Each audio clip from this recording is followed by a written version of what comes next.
Yeah, thank you for having me. Hello to those in the room who I mostly know and those online.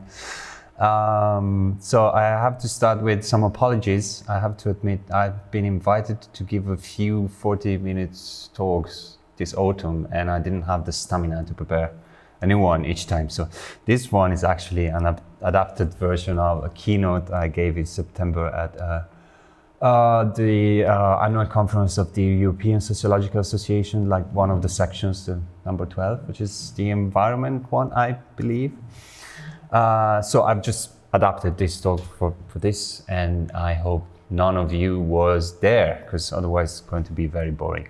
So the original title had this bit about carbon lock-in and inequalities in the transport sector as a sociological problem. Then while preparing the presentation, I haven't developed that argument about this being a sociological problem that much, but I hope it will transpire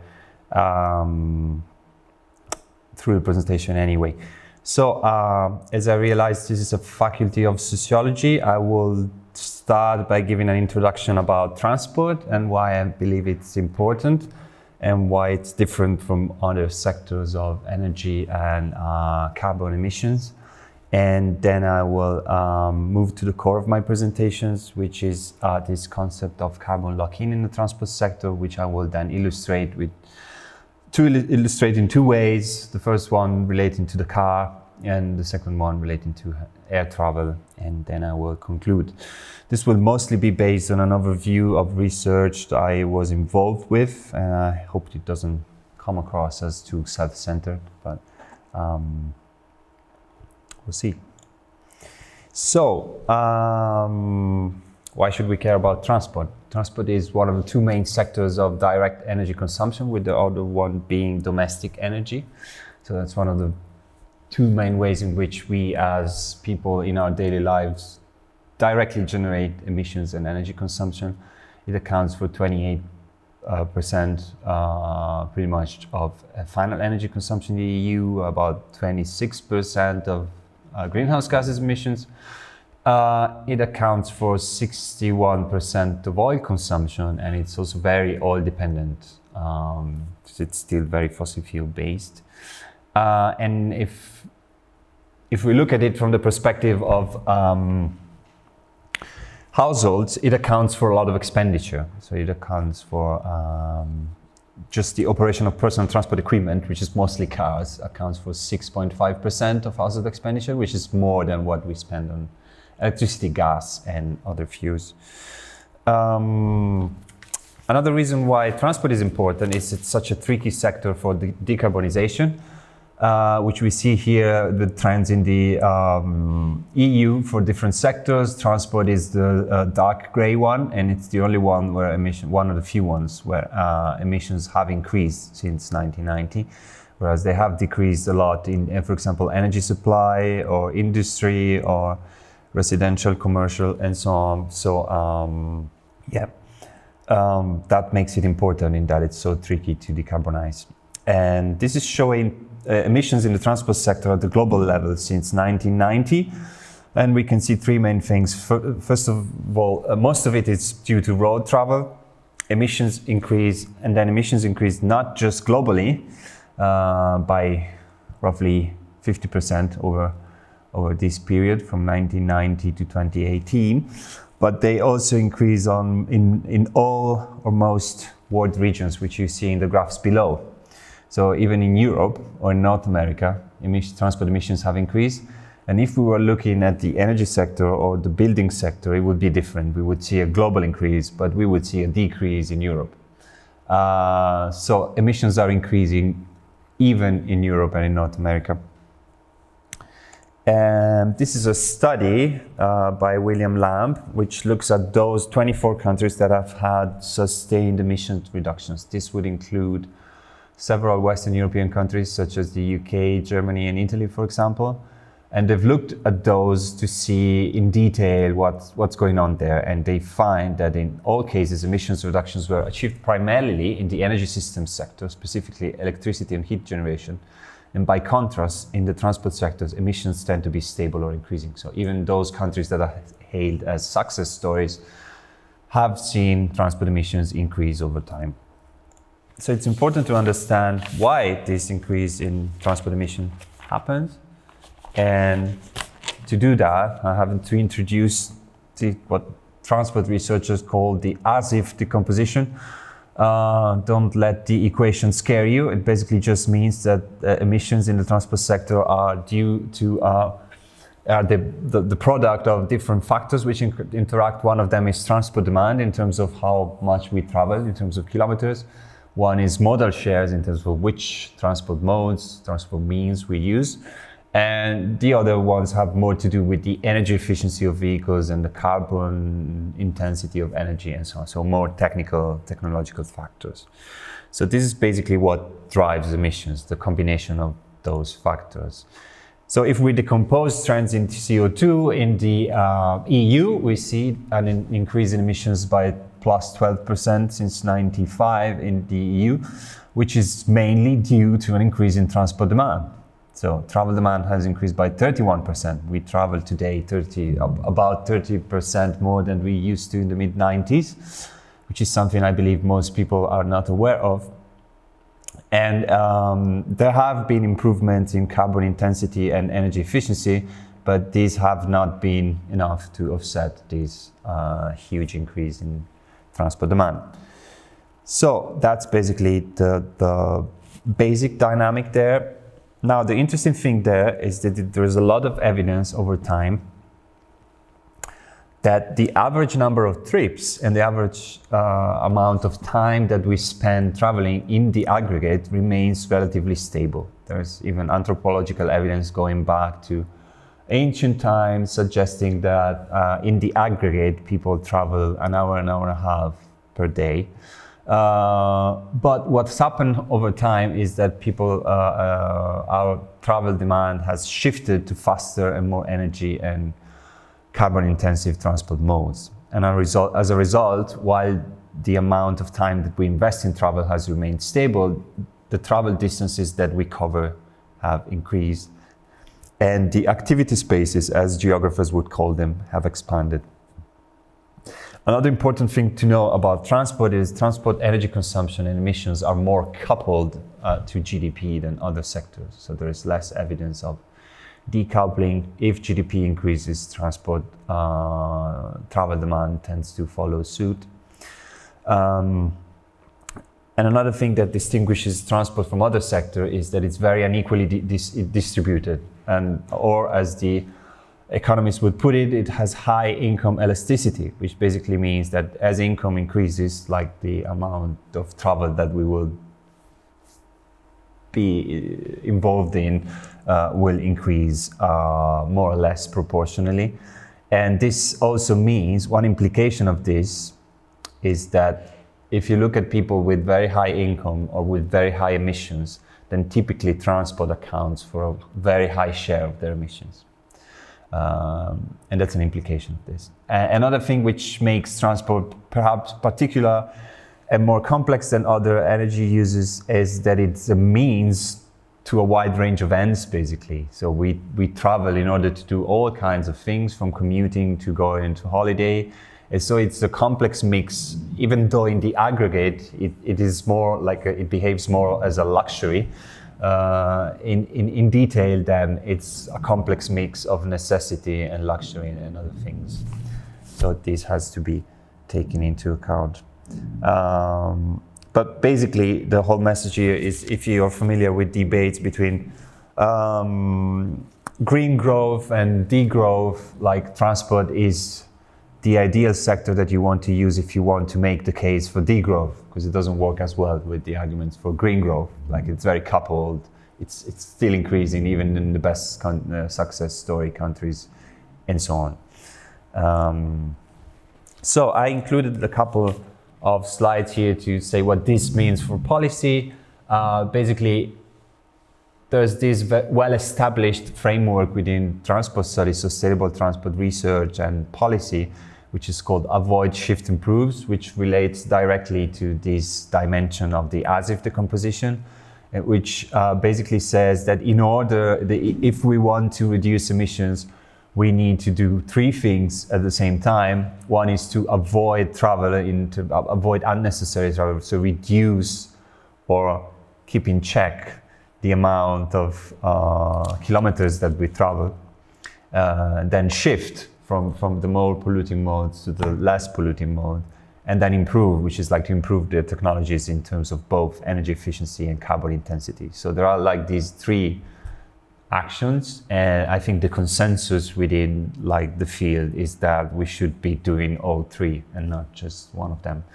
Now, among the public or among policymakers, it's much more controversial whether we should do just one of them, typically improve, or all three of them. But within the expert community, I would say that's pretty much like the boring consensus. You will not make any enemy by saying we need to avoid, shift, improve. What's interesting about the avoid, shift, improve, that it's been invented in the transport sector, apparently in the 90s by some Germans, but it's become over time used in other sectors as well. Like one of the chapters of the IPCC was of the latest IPCC Working Group 3 report was on demand side measures, and they tried to apply this avoid, shift, improve framework to all sectors, including here, for example, mobility, shelter, thermal comfort, goods, and so on.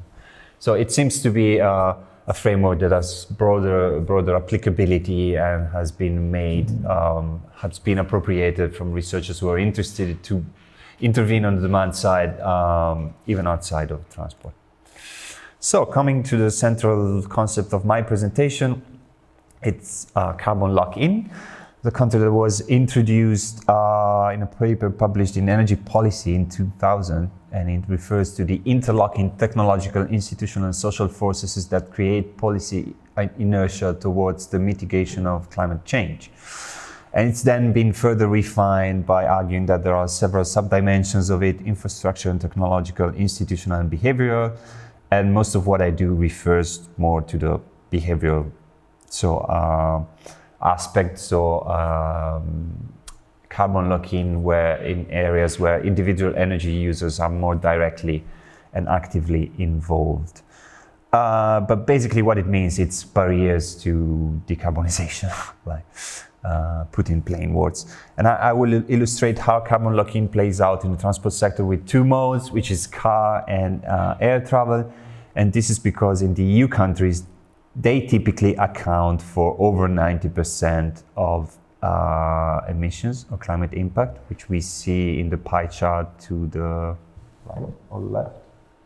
So here we see that car accounts for pretty much 60% of trips, similar amount of travel volume, about 50% of climate impact. And for air travel, accounts for very few trips, but a lot more distance and a lot more climate impact. So it's very disproportionate in that way. But taken together, if we're talking about GHG emissions, basically all we care is car and air travel, and we can sort of ignore the other modes. So here I've just tried to illustrate how lock-in is not just a state, but to me it is more than anything else. It is a process, which I have tried to depict here in the most simplified and almost deliberately naive way as possible. I hope you'll forgive me for that. But basically the whole idea is the more we use those modes, the more we travel by car and by plane, the more sort of society changes as a result of this travel or adapts to accommodate this travel. And as a result of that, car and air travel become more of a necessity to participate in society, which then leads to more car and air travel, and so on. So it's a sort of self-reinforcing dynamic. And we can see, so starting from cars, we have some evidence that indeed over time they have become more of a necessity. This is data from the UK, where they asked whether the car is a necessity that adults should not have to do without. So in 1983, which incidentally is the year I was born, just 22% of Brits thought that the car was a necessity, and 30 years later it was 44, so double. And it's probably, I would bet, they would be even higher now, 10 years later. But it has increased over time in a significant way. So there is a term in transport research that I use a lot, which is car dependence. And it's often used in a rather generic way, as in this quote, as a testimony of the difficulty of moving away from the car system, despite knowing that we should move away because of negative environmental impacts. And the term is often, when I started working with this concept, I was annoyed that the term was used in so many ways that they were not really consistent with each other. And I had this impression that it sort of reflected a sort of approach that an engineer would have towards society and social questions. So it's like, oh, we have policy, we have an outcome that we want to achieve, but there's society in the middle, which is such a big black box, and something goes horribly wrong with that. We don't really understand what it is, and we call it car dependence. So I can make jokes about engineers because we're amongst sociologists there, or supposed to. But to me, it reflected sort of a bit of a naive understanding. So with me being fresh of my sociology studies, then I thought, well, actually, there is a way in which we can maybe distinguish different ways of understanding car dependence, which would be simply to think about in terms of micro and macro and meso, which is something sociologists often do. So micro car dependence would be more an attribute of individuals and their attitudes, more leaning towards sort of social psychological studies on what makes people inclined to use cars, with more of a focus on agency. And then there's the other pole, which is like more the macro, where it's just more like the planners and the geographers, they look more at the built environment and how it determines travel behavior. So how people living in car-dependent areas, such as American suburbs, end up using the car almost regardless of whether their attitudes lead them to it or not. So the focus is much more on structure. And then the idea was that there might be another one in the middle, more of a meso understanding, which is more related to the attributes of trips, of the concrete activities and practices that people conduct. And the idea there was to link a bit more to social practice theory, which incidentally, this was what the people I was working for at the time were doing. So. And then, so we had this paper in 2016 where we came up with a definition of car-dependent practices using Chauve's definition, and where the car has become the dominant element in the integration between the different elements of practice. And we found through some empirical work that certain kinds of shopping, like bulky shopping, chauffeuring kids around, but even things like walking the dog can be pretty car dependent. Some people use the car to take the dog to certain spots and walk them. And just because of the sheer amount of dogs and how often they need to be taken out, it can result in quite a lot of traveling, but also leisure activities or hobbies such as hiking and bird watching can become pretty car dependent over time. And then later on, some other work I was involved in, we sort of transcended this typology and put forward another more like comprehensive approach to car dependence, which we call the political economy of car dependence. What we did was to try and link consumption and production. So much sustainable transport research is focused on consumption of transport modes, even though we don't define it that way. And the idea was, what happens if we try and see this as linked to production, so to the logics of the automotive industry. And then we try to highlight many links that there can be between different elements there. And I would love to tell you more about it, but this would be a 45 minutes presentation in and of itself, so I'm not. I just leave it there. Just to give you an idea of the different approaches to car dependence. But what I wanted to focus on was the second keyword of my presentation, which is inequalities, which is something I've focused a lot about So what I would argue is that when it comes to transport, like there are multiple inequalities related to transport, but in car-dependent societies, most of them had to do with the car in one way or another. And a couple of years ago, we came up with this, there's this term of transport poverty, which is a very broad umbrella term for all sorts of inequalities that have to do with transport. And we defined 4 dimensions of it. And I will be telling you about the first 2 here. And the first one is mobility poverty, which is basically the lack of transport resources when you don't have access to basically the certain transport modes. So the hard truth here is that in many contexts, the car outperforms other modes in terms of access. For example, to employment, there is evidence to suggest that in many places in Europe, not having a car reduces your chances to find employment, at least in terms of how many workplaces you can reach within a certain time.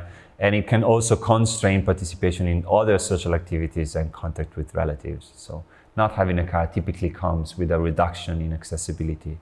But this is also very variable across space. So in dense cities, there will be a lot of people who live without cars and suffer a sort of accessibility penalty because of that, but it's a small one.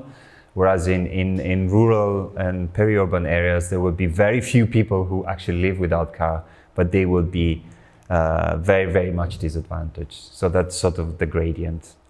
So we see a more widespread problem in cities, but that's a small one, and a very severe problem in rural areas, but a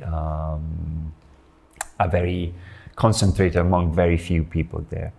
And the second dimension here is transport affordability, which is very much related to what I was just telling you, that in those very car-dependent contexts, most people will have cars, and that will include even low-income households who cannot really afford them, right? So they will own cars despite not really having the economic resources to invest in them, to refuel them, to repair them, and so on. So these households end up investing a substantial share of their income and maybe even cutting their consumption in other areas in order to finance their car use. And these are the people who struggle to cope when fuel prices increase, typically. So when we see like protests around fuel price increases, like yellow vest movement and so on, these are the people who, at least rhetorically, are the reference of these protest movements.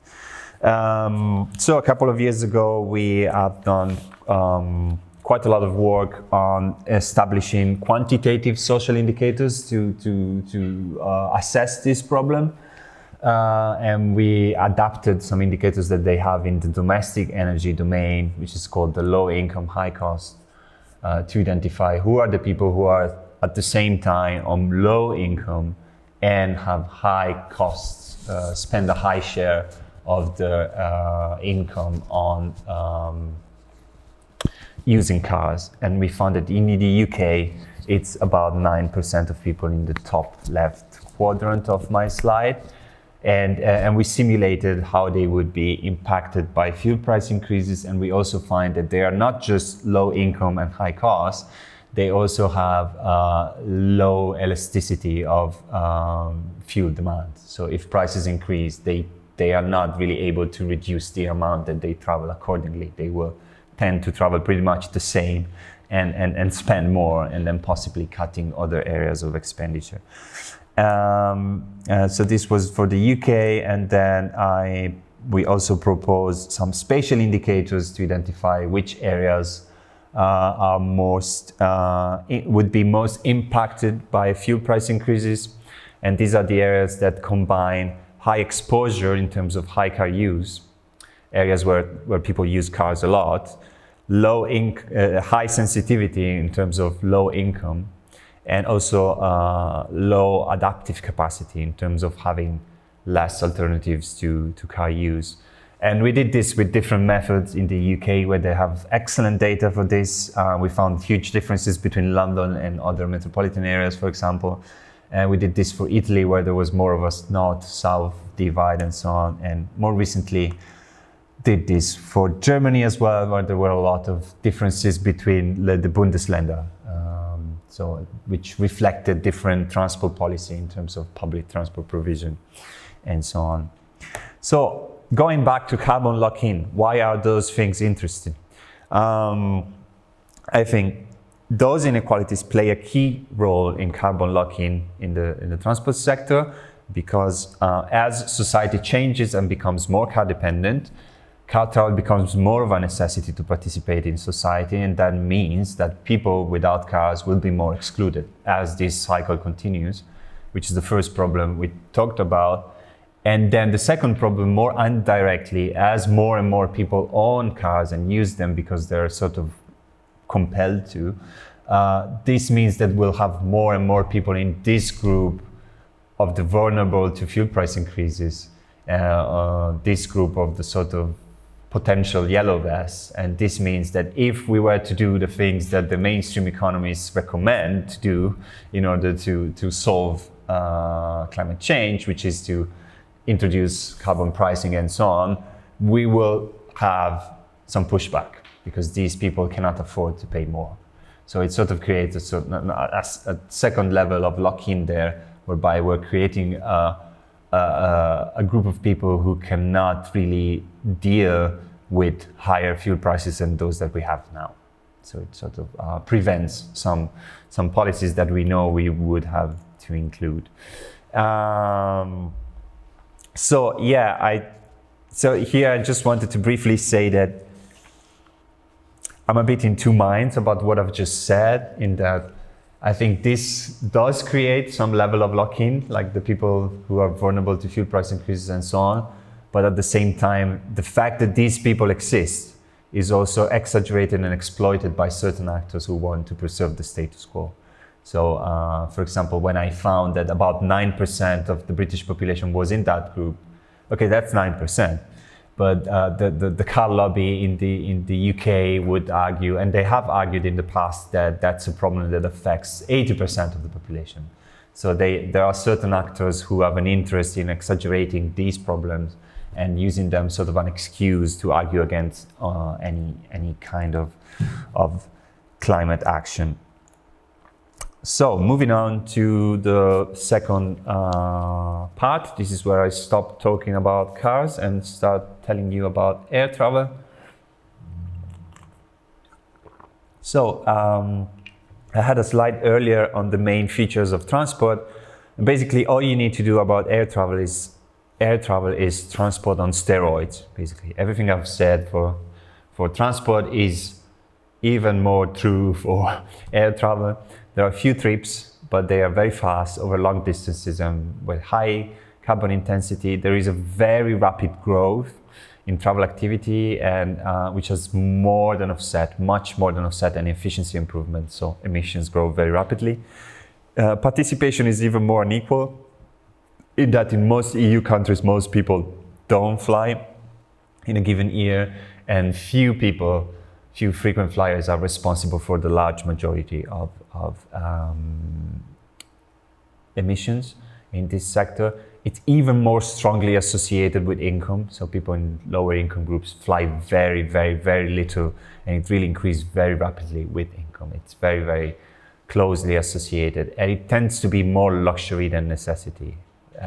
Even there it's a bit of a mix, as we'll see, but it's definitely like the luxury component, the holiday component is the main ones. So if we're thinking about the two kinds of lock-in, they're pretty different in that. So here we have two graphs with on the left, on my left, we have car and daily travel in the UK, I think. And we see that it increased very rapidly, the number of kilometers, up to the 90s, and then it sort of plateaued. But this is the other one is air travel, and it hasn't plateaued. You know, it's like, I don't know if it's exponential. It's probably not technically exponential, but it's increasing very rapidly with a very big drop, which is COVID, like, just in case you were wondering. So I think the question of lock-in is different for these two modes, in that for car travel, it's not growing any longer. It's not really growing. Perhaps it would be different in Poland, I suppose. But in many countries, it's stopped growing, but it's hard to unlock. It's hard to go down from those levels of car use. Whereas for air travel, what we're seeing is almost locking in the making. It's still increasing. The question is whether we can turn it around or make it plateau at some point. And so, whereas we have a problem of car dependence for cars, maybe we have a problem of emerging flight dependence here, and we can maybe do something to prevent it still. So that's how different the two things are in my mind. So when I was thinking about it, how could lock-in play out in air travel over time? I thought of these four. There are probably more. One way in which it could lock in is through the stretching of social networks and activity spaces. As it becomes easier to travel over long distances and have our lives organized over those spaces, the more the people we know will be stretched out over those spaces, and the more we will need to travel in order to maintain it. There might be an element of socialization going on in that new generations develop more skills and dispositions towards long distance travel and air travel, which then lead them to do more of that as adults. There might be an evolution of social practices which come to embed air travel as an element, among others. And there might be an induced demand effect of infrastructure in that, as we know that it happens in the car sector. The more infrastructure we provide for certain modes, the more we encourage the use of that mode. And this might be going on with the expansion of airports and so on. So I've been trying to, over the last few years, I've been trying to find some empirical evidence for some of those. And the first thing we looked at was the impact of migration background and social network dispersion. And based on some UK data, we did find that recent migrants had a substantial higher amount of CO2 emissions from air travel, even controlling for other factors, that this was even higher for certain ethnic minorities, such as Asians in the UK, and then having family abroad and having friends abroad would add further emissions to that. And some unpublished research that we have also shows that it increases even further if your partner has migration background or friends abroad. So these things there are sort of intra-household effects, but seems to be pretty strong. And if we add all of this up, a recent Asian migrant with close family and best friends abroad would have an additional 3 tons of CO2 just out of that, which is substantial in terms of both compared to the average emissions of British citizens and compared to the carbon budget if we are to remain within a certain limit of emissions.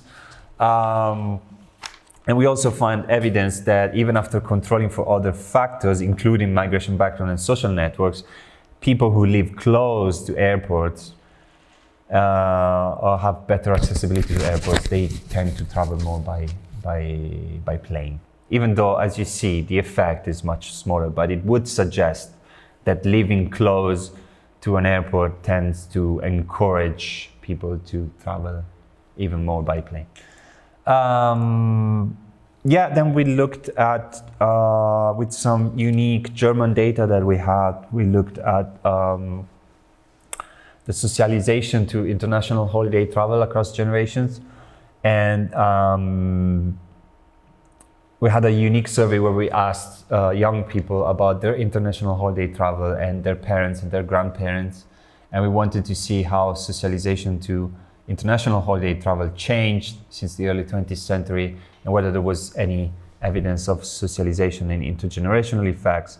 And we found that younger people today had more extensive and earlier socialization to international holiday travel than previous generations. And we also find that evidence of socialization effects in that younger people who had made more holidays abroad with their parents as children, they tended to travel more abroad as adults as well.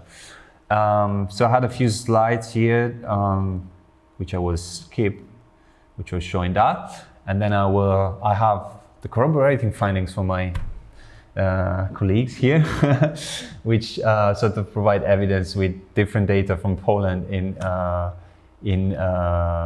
which goes in the same direction, showing that younger cohorts fly more in the last 12 months and are more likely to state that it's they would find it difficult to give up flying, but these differences between cohorts tend to disappear or are largely reduced when you control for socialization to air travel, skills related to air travel, habituation, and social networks abroad. So it seems that these factors are responsible for these differences between generations, which basically means that younger people today are more socialized to air travel, have more skills related to it, are more used to it, and have more friends and family abroad, which leads them to fly more. Yeah. So what about inequalities again? So we did some work here as well, and we found that inequality in participation in air travel is decreasing over the last 20 years. At least it was in the UK, but there is some similar evidence for France, but it's still extremely high. So it goes a bit against that sort of popular narrative that air travel today is sort of for the masses, has become something for the masses. It has not. It remains very much socially unequal. It remains something that few people do with regularity. It remains very much dependent on income and other characteristics. And also, if we look over time, disadvantaged groups are now more likely in relative terms to fly. But if we look at in absolute terms, most of the increase in air travel in the last 20 years is due to the more well-situated groups. So these were the findings from our study for the UK. So the implication for climate policy here is that if we're thinking about taxing air travel taxes would be pretty progressive, at least in the way that economists understand it. They are unlike, so taxes on CO2 as a whole tend to be regressive, typically, before redistribution of revenue. Taxes on home energy tend to be regressive. Taxes on motor fuel, they're a bit in between, neither regressive nor progressive. It's complicated.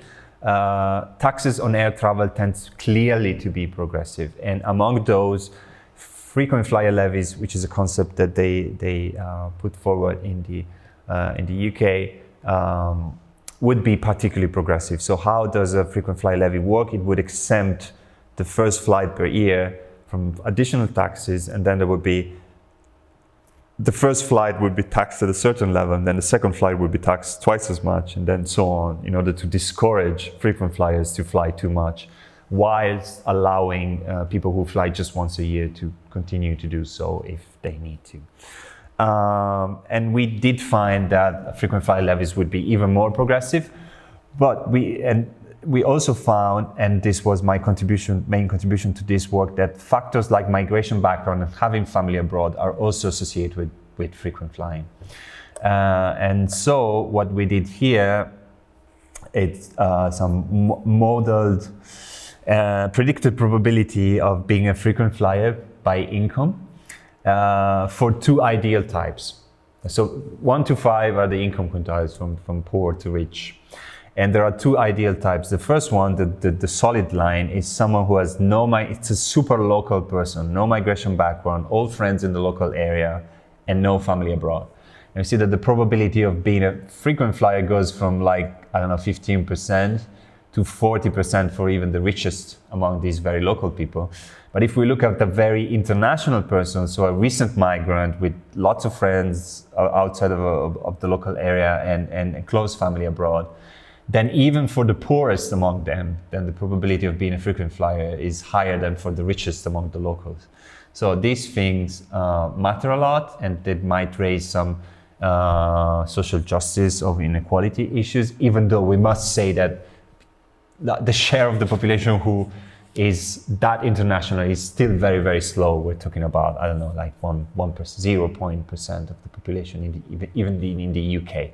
So we're talking about very few people who might have these issues, and even fewer of them if we're talking about people in the lowest income quintile and so on, which is probably not such a likely combination. But potentially there are some social justice issues there, which brings me, so my argument would be that maybe this could be the next kind of worms for climate policy in the transport sectors. So I am pretty active on social media, on Twitter, and this is an exchange between me and someone where I was sort of arguing that, that we should fly less. I was just saying that we should fly less, among other things. And then someone comes up and say, you're talking about denying rare family visits to my beloved co-workers. You're evil. And you don't even know it. Like, so it is a counter argument when you say we need to fly less. And I think even those who argue for the frequent flyer levy, or there's this international network called Stay Grounded who argues for much less aviation, all of these initiatives typically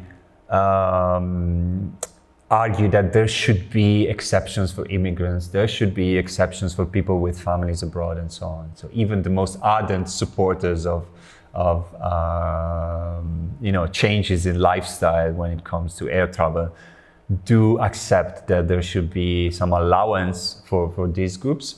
So I think the more these groups, the more people become used to cheap air travel, and to migrating to other countries and to rely on cheap air travel to travel forth and back, the more we will see this problem and these sort of counter arguments, which then ultimately is lock-in. So in terms of conclusions for air travel, there's a bit of a slightly contradictory message there. So it is extremely unequal, it remains extremely unequal, and it's mostly privileged frequent flyers, but at the same time there is evidence of lock-in.